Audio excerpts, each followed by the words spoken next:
So hello everyone, today in this video we are going to study about immune system. Most of people know कि immune system क्या होता है. So without any further delay let's start this video. देखिए यहाँ पे जो immune system है आपका बहुत ही इंपॉर्टेंट टॉपिक है. इम्यून सिस्टम से जितने भी सवाल होते हैं या फिर आप बोर्ड वालों के लिए देख लीजिए, डेफिनेशन बेस्ड क्वेश्चन हो गया या फिर आपका इसका टाइप हो गया, जैसे कि इम्यून सिस्टम का टाइप पैसिव एक्टिव वगैरह जो भी है, इन सभी को डिफिनेशन वाइज पूछ लिया जाता है और कुछ एग्जांपल्स के बेसिस पे आपका ऑब्जेक्टिव भी बन सकता है यहाँ से. सो इस टॉपिक को हल्का में नहीं लेना है, तो चलिए शुरू करते हैं. अ, देखिए क्या इम्यूनिटी क्या होता है. इम्यूनिटी एबिलिटी होता है और पावर. देखिए पहले तो आप ये समझिए कि अगर किसी का बॉडी है, इफ़ दिस इज बॉडी, ठीक है. अब इसमें मान लीजिए कि दो तरह का इम्यूनिटी पाया जाता है. दो तरह का इम्यूनिटी होता है. एक बर्थ से मिल जाता है आपको, टू बर्थ, फ्रॉम बर्थ, एक मिनट, फ्रॉम बर्थ. और एक क्या करते हैं आफ्टर बर्थ. आफ्टर बर्थ हम लोग बॉडी में इम्प्लांट कराते हैं, इंजेक्ट कराते हैं, ठीक है. और वो बहुत सारा रूट ऑफ एडमिनिस्ट्रेशन अलग अलग हो सकता है आपका भाई, अगर आप स्किन के थ्रू कर रहे हैं या फिर ओरली कर रहे हैं, वो डिपेंड करता है कि कैसा वैक्सीन है, ठीक है. और इम्यूनिटी क्या होता है, चलिए इसको डिस्कस करते हैं. तो इम्यूनिटी क्या है. इम्यूनिटी, इम्यूनिटी कलर चेंज कर लेता हूँ मैं. देखिए इम्यूनिटी है एक पावर है या फिर एबिलिटी बोल सकते हो. पावर और ability, ability to fight against the disease causing agent बोल सकते हो आप, या फिर बैक्टीरियाज, वायरस, वो कुछ भी हो सकता है, ठीक है. मतलब देखिए क्या है, इम्यूनिटी एक तरह का एबिलिटी है और पावर बोल सकते हो उसको, to fight against with the disease causing agent like bacteria, virus वगैरह वगैरह, ठीक है. तो चलिए इसे अब पढ़ते हैं क्या कह रहा है. देखिए यहाँ पे लिखा हुआ है साफ साफ सुंदर सुंदर शब्दों में, एबिलिटी और power to defend from infection, injuries और डिजीज प्रोवाइडेड थ्रू स्किन. क्या किया जाता है, स्किन के थ्रू भी प्रोवाइडेड किया जाता है. और mucus membrane that do not allow entry cell, that is WBCs, that engulf the killer invaders और secretion gastric juice and antibodies. देखिए क्या कह रहा है, ब्लड टाइप कितना होता है. जैसे अब मान लीजिए ब्लड है तो वो आरबीसी होगा, आरबीसीज होगा, रेड ब्लड सेल होगा, डब्ल्यूबीसीज होगा, प्लेटलेट्स होगा. तो जो डब्ल्यूबीसी होता है ना, डब्ल्यूबीसी, ये क्या करता है, एक फाइट करता है अगेंस्ट डिजीज काउजिंग बैक्टीरियाज वगैरह, एजेंट वगैरह जो भी बोलो आप, ठीक है. उनसे फाइट करता है, यानी कि वो अलाउ नहीं करता. डब्ल्यूबीसीज दैट इनगल्फ, वो क्या करता है, इनगल्फ कर लेता है. और इन्वाइडर्स दैट, ठीक है. और secretion of gastric and juice और एंटीबॉडीज, इसको ध्यान रखिएगा.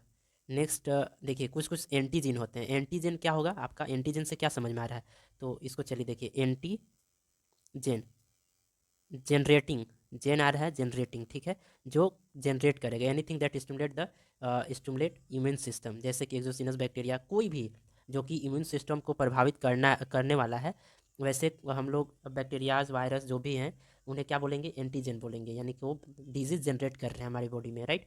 सो यहाँ पे देखिए क्या है, कह रहा है anything that stimulate immune system, ठीक है. नेक्स्ट दो टाइप का हो सकता है. एक्सोजीनस हो सकता है, that is bacteria, virus, chemical, जो कि बाहर से मतलब, और फिर इंडोजीनस भी हो सकता है, लेंस ऑफ द आई. जैसे मान लीजिए कि आइज में कुछ कुछ फ्लू वगैरह वैसे वैसे होता है, ठीक है, वो सब बैक्टीरियाज वगैरह, वायरस है. वायरस, बैक्टीरिया नहीं बोल सकते, वायरस बोलो. नेक्स्ट है आपका एंटीबॉडी. अब एंटीबॉडी सबसे ही पता चल जाता है ये भी से कि मतलब ये क्या है, अगेंस्ट में वर्क करेगा. जैसे मान लो कि एंटी स्नेक वेनम वगैरह होता है, जैसे मान लो कोई सांप काट दिया तो उसको एस भी दिया जाता है. तो वैसे ही एंटीबॉडीज है. देखिए इम्यूनोग्लोबिन्स, ग्लोबिन्स तो protein, IC produce in response to antigen, antigen के रिस्पॉन्स में प्रोड्यूस किया जाता है. और जैसे कि देखिए आईजीए, इसमें भी कंपोजिशन होता है. जैसे कि IgA 75 to 80% important for fighting infection, infection से लड़ने के लिए होता है. जैसे कि आईजीएम हो गया, ये भी है 5 to 10% first antibodies produce in response to infection, पहला एंटीबॉडीज है, ठीक है. आईजीए जो कि 10 से 15% होता है, present in natural secretion like tears, saliva. जैसे नेचुरल सिक्रेशन हमारे बॉडीज में क्या होते हैं, जैसे कि सलाइवा होता है, एंड आपका क्या हो सकता है, वो टीयर्स हो गया, आंसू हो गया. And IgD 0.2% stimulate B cell, ठीक है. IgE associated with allergic reaction, ये क्या करता है, एलर्जिक रिएक्शन जितने भी होते हैं हमारे शरीर में, उनके अपोजिशन में वर्क करता है, अपोज करता है, ठीक है. नेक्स्ट है नेचुरल इनेट इम्यूनिटी. तो अब यहाँ से क्या शुरू हो रहा है आपका, टाइप्स ऑफ इम्यूनिटी, ठीक है. तो एक होता है आपका एक्टिव एंड आपका पैसिव होता है, ठीक है। इनेट इम्यूनिटी बोल सकते हो और पैसिव इम्यूनिटी बोल सकते हो। तो चलिए देखते हैं, नेचुरल इम्यूनिटी में को भी क्या बोला जाता है, इनेट इम्यूनिटी बोला जाता है बाय बर्थ थ्रू स्किन। देखिए ये इनेट इम्यूनिटी जो है आपको बर्थ से ही मिला रहता है, स्किन और mucus membrane cell and secretion that do not allow invader to entry of the after entry, ठीक है। कोई भी फॉरेन पार्टिकल को एंट्री नहीं करते। जैसे active immunity that body learns after birth exposure such as invader natural infection and vaccination. देखिए active immunity क्या है, जैसे कि बॉडी जब बर्थ लिया बेबी, उसके बाद जो according to exposure of environment उसके अकॉर्डिंग जो मतलब कि अडेप्ट कर रहा है नेचुरल इन्फेक्शन वगैरह, उनके अपोज में ये एक्टिव इम्यूनिटी होता है, ठीक है। और नेक्स्ट है आपका क्या चीज़, पैसिव इम्यूनिटी। पैसिव नाम से ही पता चल रहा है कुछ कुछ। तो देखेंगे यहाँ पे that is installed into body, क्या किया जाता है, इंस्टॉल्ड किया जाता है from outer side, outside source like mother milk, anti tetanus sera जैसे कि एटीएस दिया जाता है एंड एंटी स्नेक वेनम। ऐसा एग्जांपल इसका देख सकते हो कि मान लो आप बॉडी कोई रिस्पॉन्स दे रहा है कि हाँ हमें ये प्रॉब्लम है, तो उसको बाहर से इंजेक्ट किया जाता है, उससे क्या बोलते हैं, पैसिव इम्यूनिटी बोलते हैं। अब यहाँ पे एक टर्म आता है कि इम्यून रिस्पॉन्स क्या है। इम्यून रिस्पॉन्स क्या है, body defence against infection injuries और disease through a series of step called immune response. देखिए जैसे मान लीजिए कोई भी इंजरीज वगैरह हुआ, डिजीज हुआ, तो उसके अगेंस्ट में जो बॉडी हमारे रिस्पॉन्स दिखा रहा है ना, उसे क्या बोलते हैं हम लोग, इम्यून रिस्पॉन्स बोलते हैं।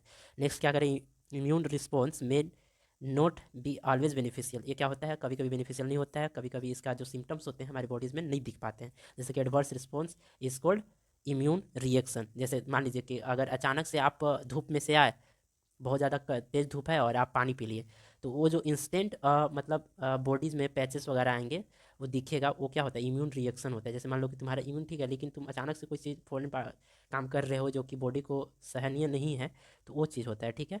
नेक्स्ट है that may be mild in form of itching, redness या फिर विल्स। वही चीज़ है जो बताएं आपको, to severe anaphylaxis with the scope respiratory distress with the loading standing immunology logical disorder. Disorder में आप देख सकते हो ये सब डिसऑर्डर है, इम्यूनोलॉजिकल डिसऑर्डर।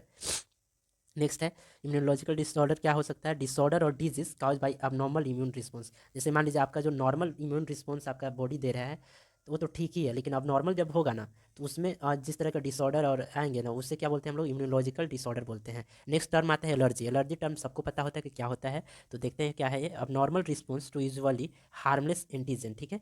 नेक्स्ट जैसे कि anaphylaxis, food allergy, atopic dermatitis, जैसे एलर्जीज बहुत सारा चीज तरह का हो सकता है। ऑटोनॉमिक ऑटो इम्यून डिजीज, जैसे कि ऑटो इम्यून डिजीज क्या है, अब normal immune response to body own part, जैसे कि रिदम सिटी आर्थराइटिस। देखिए अब normal immune response to the own body part, ये चीज़ वो पैचेस वगैरह बताया ना, वही वाला सेम है, ठीक है।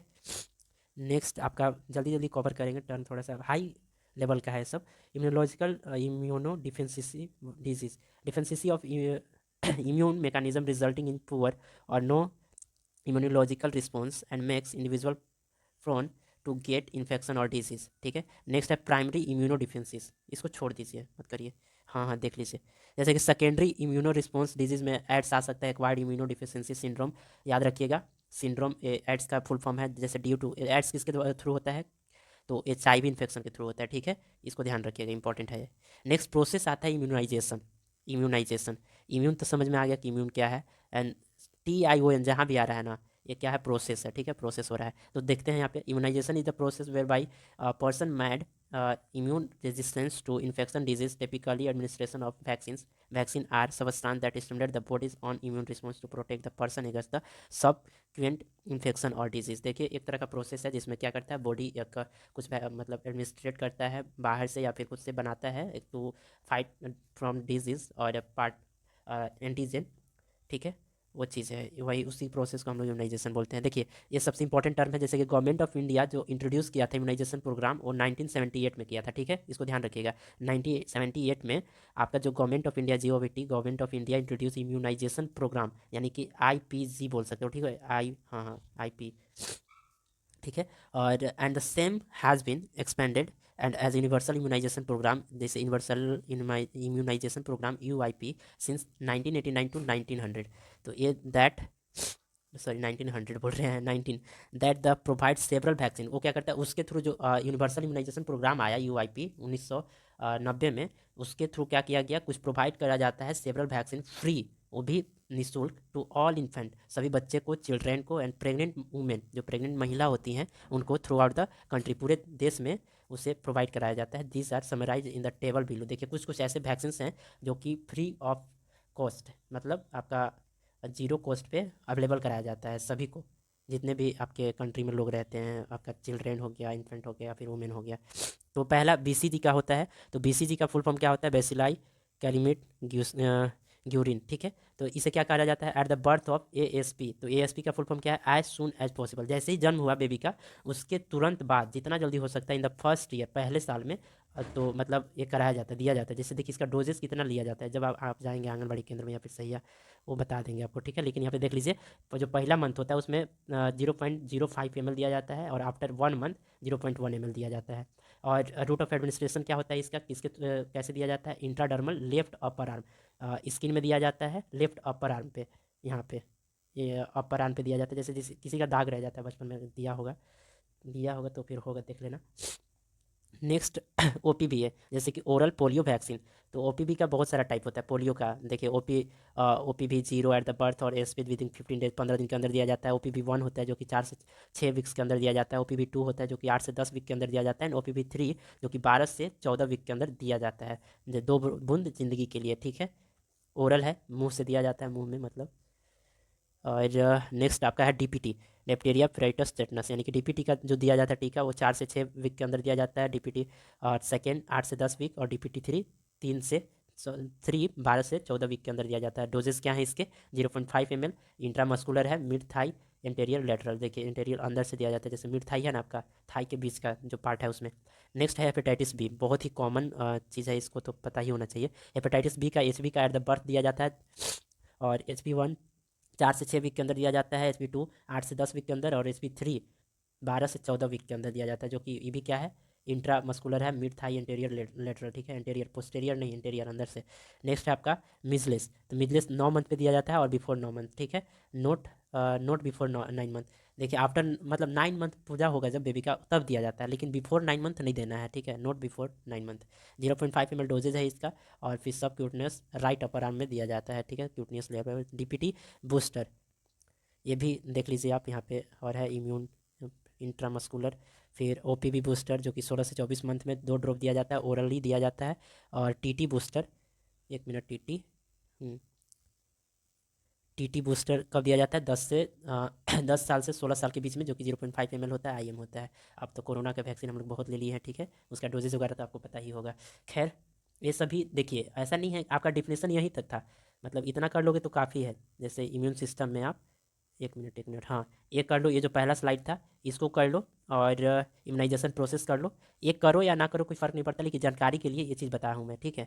लोगों को पता होना चाहिए एटलीस्ट, मतलब थोड़ा तो जानकारी होना चाहिए यार। आप पढ़ो या ना पढ़ो, डजेंट मैटर, ठीक है। याद रखो या ना रखो, लेकिन जानकारी होना बहुत ज़रूरी है।